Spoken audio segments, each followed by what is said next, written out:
এটা আমাদের জন্য আমার কাছে মনে হয় একটা অভিশাপের মতো।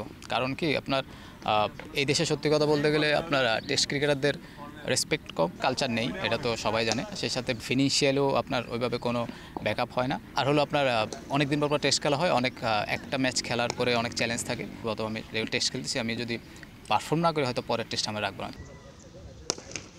তর্কাতীতভাবেই দেশের সাদা পোশাকের অন্যতম সেরা ব্যাটসম্যান মুমিনুলের এমন আক্ষেপের কারণ কিংবা যুক্তি আছে অনেক। তবে সে আফসোস সেই ক্ষতে কিছুটা হলেও প্রলেপ দেবে বিসিবির সাম্প্রতিক ভাবনা। সোমবারের বোর্ড মিটিংয়ে শুধু টেস্ট ক্রিকেটারদের পারিশ্রমিক বাড়ানোর সিদ্ধান্তই নয়, হয়েছে টেস্ট ম্যাচ নিয়েও ইতিবাচক পরিকল্পনা।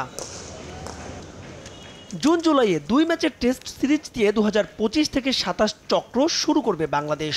তার আগে বিসিবির অনুরোধে জিম্বাবুয়ের বিপক্ষে রঙিন পোশাকে সিরিজের পরিবর্তে তা হবে সাদা পোশাকে।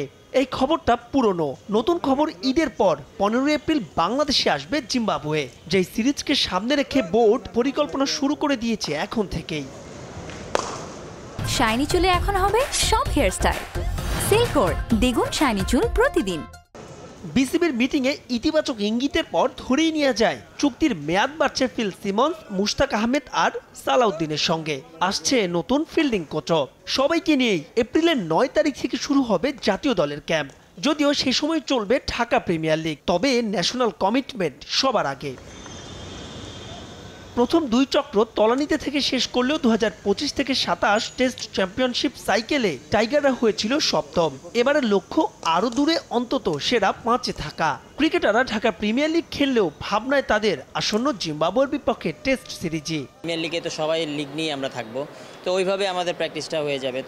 তো যখন টেস্ট আসবে ইনশাল্লাহ তার কিছুদিন আগে অবশ্যই তো আমাদের ক্যাম্প হবে। তো প্রিপারেশনটা আমাদের প্রিমিয়ার লিগের মাঝখানে হয়ে যাবে আশা করি। আনুষ্ঠানিকভাবে সূচি ঘোষণা না হলেও লাক্কাতুরায় জিম্বাবুয়ের বিপক্ষে টাইগারদের প্রথম টেস্ট 20 থেকে 24 এপ্রিল, আর সাগরিকায় শেষ ম্যাচ 28 এপ্রিল থেকে 1 মে। মাহবুব রিমন, সময় সংবাদ, ঢাকা।